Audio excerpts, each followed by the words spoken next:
Менде қазақпын жаралған сүйгеттен, менде ар бар, менде ой бар, жан тебіренткен. Халқымның қарапайым бір ұлымын, жанымды арым үшін құрбан еткен. Деп қалам тербеткен Бауыржан Момышұлы атамыздың туған өлкесіндеміз. Бұл Жуалы ауданы табиғаты мен тарихы үндескен, әр тасы сыр шертетін киелі мекен.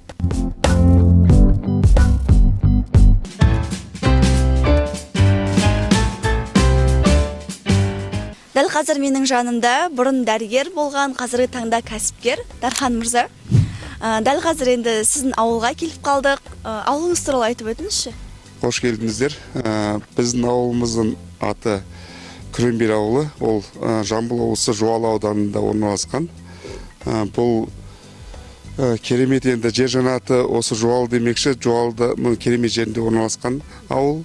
Бұл жерде біріншіден мал шаруашылығымен мектебіміз бар, неміз бар. Енді ауыл болғаннан кейін мал шаруашылығымен, сүт өнімдерімен айналысады бұл ауылда. Ауылымызда егін шаруашылығымен жақсы айналысады және мал шаруашылығымен жақсы айналысады ауыл болып келеді. Бұрын сізді дәрігер болып естідік, е? Бұрын дәрігер болып жұмыс істегенсіз. Біріншіден дәрігер болып істедім, одан кейін бар мен 98 жылы мектеп кезінен Алматыға көшіп кеттік. Алматыда мектеп бітірдік. Мектептен кейін Асфендияров атындағы медицина университетін тамамдадым.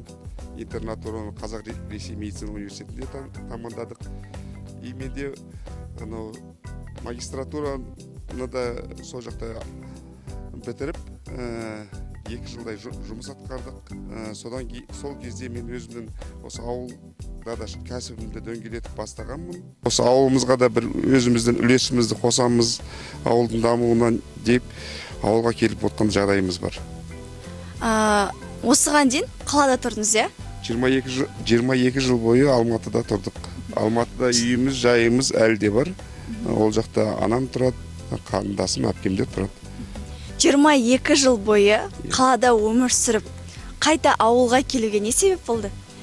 Ол себеп болған кезде бұл біріншіден туған жерді жақсы көргеніміз, өйткені керемет жерде орналасқан біздің де. Одан кейін ағайыннан қол үзбеу, ағайынның қасына оралу, өйткені қазақта айтады ғой, ата-ананың қадірін балалы болғанда білесің, ағайынның қадірін жалалы болғанда білесің, алыс жақын қадірін қаралы болғанда білесің. Қазір ауыл аймақта да ағайынымыз енді бір үйдің бір баласы болып, осы ағайынның ортасында отырам деп келдім.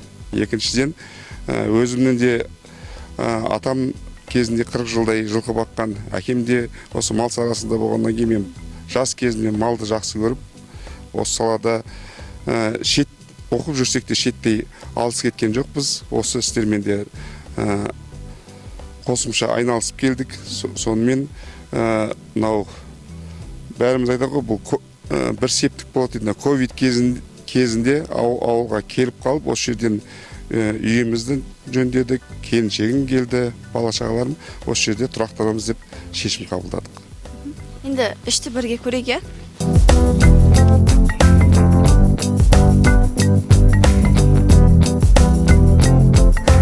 Қазіргі таңда өзіңіздің жұмысыңыз туралы айтып беріңізші бізге. Біздің жұмысымыз болғанда мен 2016 жылдан бастап осы шаруашылық құрылған. Бастапқыда жылқы қой асырағанбыз. Ол кезде жай қойлар болып келді. 2023 жылдан бастап мен асыл тұқымды мал шаруашылығына қызығып, содан бері біраз бағанағы жақсы малдар алып, соларды селекция жасап, қазір нәтижесін көріп жатырмыз. Біраз көрмелерге қатыстық, көрмелерде орын алдық. Жамбыл облысының көрмесінде бірінші орын алдық. Одан кейін барына Түркістанда өткен үлкен международный көрмеде бірінші орын алған қошқарымыз болды. Сөйтіп қазір саннан сапаға өткізіп жатырмыз. Өйткені қазір малшыда табу қиын. Енді малдың басы мыңғыратпай, шамалы болса да, ол саны емес, сапалы малды ұстауға қазір бел көріп жатырмыз.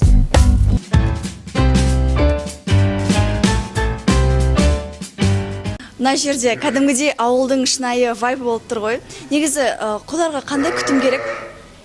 Енді оларға бірінші айттық қой, малдың сол ветеринарлық состояниесі керек. Екіншіден, сапалы азық түлік керек. И өзінің бағанағы екпелерін, нелерін уақытылы алып тұру керек. Ең бастысы мал сол керекті дәрумендерін, нелерін алып тұрса, одан кейін барып асты таза болу керек. Одан кейін жем шөбі дұрыс болу керек. Қойларды бордақылау туралы айтып беріңізші бізге. Енді бордақылау несі болған кезде біз күзде өзімізден шыққан қошқарларды кіргіземіз. Осындай неге бордаққа, оларға 2 мезгіл жем шөбін беріп, нестеп байлаймыз. Соның ішінен іріктеп жақсы шыққан тұқымдарын ол аталық ретінде андай племенной болып сатамыз. Біраз несін оларды етке де жіберіп отырамыз ғой. Қарабұлаққа неге етке жібереміз. Біздегі өнімділік енді жақсы, Құдайға шүкір. Аталық бастар жақсы болғаннан кейін салмақты болып келіп жатыр. Өз-өзін ақтап, қазір биылдан бастап еттің бағасы да біраз көтерілді. Ол өте тиімді. Қазіргі таңда ауылға келіп осындай бордақылау несімен көп айналысуға болады. Енді ауылда тірлік көп қой, істеймін деген адамға. Қазіргі мемлекеттен өте тиімді төмен пайызды несиелер беріліп жатыр. Соларды алып істеймін деген адамға көп зат ауылда. Қазір жер де жетеді. Қойлардың ішінде ең қымбаты бағасы қандай? Енді ол үйтіп айтылға болмайды. Мен өзім қымбат алған қошқарым 5 миллионға алғам. Ол $10 мың дейді. Одан кейін сатта жүр. Қазір өзімнің аталық қосам 2 миллион, 3 миллионнан алған қошқарлар бар да. 5 миллионға алған қошқарымыз осы Терезек деген ауылда Айбек деген ағамыз бар. Соның қорасынан шыққан Аспан деген атақты қошқардың бел баласы болды. Ол Түркістанда өткен международный көрмені бірінші орын алып, сол жерден келгеннен кейін ол қошқарға $50 мың деген баға берілген, $50 мың сатпай қойдық. Содан кейін барып біраз адамдар келгеннен кейін енді адамдарымшылмыз ғой, көз тиді ма не ма, ол қошқар өліп қалды. Одан бөлек менде 2 миллионға, 3 миллионға алған қошқарларым бар. Олар өз-өзін ақтап жатыр. Олардан шығып жатқан жақсы тұқымдар бар. Ол өз-өзін ақтады емес, өздерінен артық жасап қойды ғой, Құдайға шүкір. Қандай күшті. Сізге ісіңізге алдағы уақытта береке тілейміз, табысыңыз арта берсін. Енді бұйырса алдағы уақытта шаруашылығыңыз одан сайын артып, көркейе беруін тілейміз сізге. Рахмет көп, сіздерге де істеп отқан істеріңізге берекесін берсін. Бір көрген білс, екі көрген таныс дейді. Құдай қаласа араласып, сыйласып, осы қазақ елінің дамуына атсалыса берейік. Адамды айтады ғой, ауылдан адам кеткенмен адамнан ауыл кетпейді деп. Ауылымыз бос қалмасын. Біз кезінде осыдан 5-6 жыл бұрын солтүстікті күлуші едік. Көріп айтатынбыз, ояқта неткен ауылдар бос қалып жатыр, не істеп жатыр, не жетіспейді деп. Қазір ол осы өзіміздің оңтүстікке де келіп жатқан жағдай бар. Біраз ауылдардан жастар көшіп жатыр, не істеп жатыр. Бұның бәрі ертеңгі біздің азық-түлік безопасымызға да байланысты. Сондықтан ауылда да еңбек адамдары керек. Еңбек адамдарын құрметтеу керек. Особенно біз ол басқарып отқан адамдарды емес, осы жерде күні-түні суыққа да ыстыққа қарамай жүрген малшыларды, солардың бала-шағаларына жағдай жасалынса, бала-шағаларын оқытып шоқытуына мемлекет басшымыз Қасым-Жомарт Кемелевич Тоқаев айтқандай, соларға жағдай жасалып жатса, ауылдан адам кетпейді деп ойлаймын. Құдай қаласа, ауылымыз көркейе берсін, еліміз дами берсін. Сол жақсылықта жолғайық. Рахмет сізге көп-көп.